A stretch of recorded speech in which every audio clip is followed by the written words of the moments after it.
1926 সালে দূরদর্শী নজরুল যেন শতবর্ষ পরের বার্সার জন্যই গানে গানে লিখেছিলেন, কবে সে ফুলকুমারী ঘুমটা চিরি আসবে বাহিরে।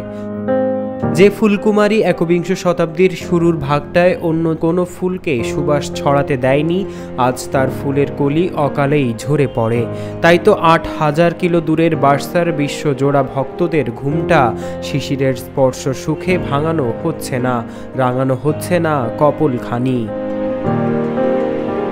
মাঠ এবং মাঠের বাইরে বিধ্বস্ত বার্সা যেন উত্তাল সাগরের তুফানে নৌকাডুবির শিকার হয়ে ভেসে বেড়ানো একলা নাবিক, যার দৃষ্টিসীমার শেষ প্রান্তে হঠাৎই এক চিলতে আসার আলো হয়ে ধরা দেয় প্রাপ্তির মরীচিকা।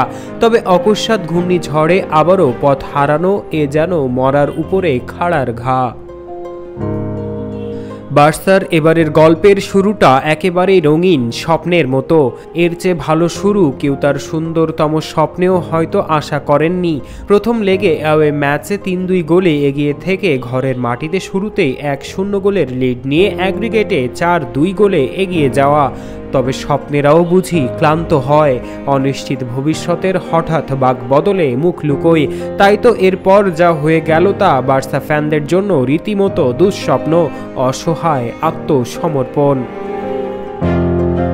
শুরুটা রোনাল্ড আরাউহোকে দিয়েই। উরুগুয়ান এই সেন্ট্রাল ডিফেন্ডার লাল কার্ড দেখে মাঠের বাইরে ছিটকে পড়েন। Paris Saint Germain left winger Bradley বারকোলাকে ম্যাচের 30তম মিনিটে ট্যাকেল করে সরাসরি লাল কার্ড দেখেন আরাউহো।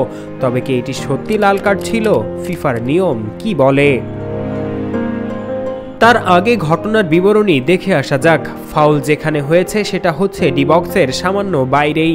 আরাউহো পরিষ্কারভাবেই এখানে লাস্ট ম্যান। আরাউহো যদি বলটাকে যেতে দিতেন তাহলে পরিষ্কারভাবেই এটা বার্সা গোলকিপার মার্ক আন্দ্রে টার স্টেগেনের সাথে বারকোলার 1 ভার্সেস 1 সিচুয়েশন তৈরি করে দিত। এখানে আরেকজন ডিফেন্ডারকে আপনারা দেখতে পাচ্ছেন, পাও কুবার্সি। কোনোভাবে যদি 1 ভার্সেস 1 সিচুয়েশন তৈরি হতো তাহলে কুবার্সির সেখানে কোনো প্রভাবই থাকতো না, কারণ সে তখন বেশ কিছুটা দূরে। যদিও আরাউহো আর কুবার্সি এখানে একই লাইন মেইনটেইন করছেন না, তবুও ধরে নিলাম তারা একই লাইনে আছেন। এটা ধরে নিলেও এই মোমেন্টামে তার কোনো প্রভাব সেখানে কোনোভাবেই পড়তো না। অর্থাৎ এটা পিএসজির জন্য একটা clear goal scoring chance. Ronald Araujo যেভাবে ফাউলটা করেছেন দেখুন, তার কোনো ইন্টেনশন ছিল না যে বলটাকে তিনি খেলবেন বা উইন করবেন। তিনি শোল্ডারিং করতে চেয়েছিলেন হয়তোবা, তবে তার ইন্টেনশন কোনোভাবেই বলকে চ্যালেঞ্জ করা ছিল না।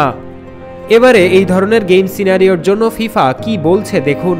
যদি পেনাল্টি এরিয়ার মধ্যে প্লেয়ারের ইন্টেনশন থাকে যে সে বলটাকে উইন করবে, তাহলে সে অবস্থায় পেনাল্টি হতো এবং ফাউলকারী হলুদ কার্ড দেখতেন।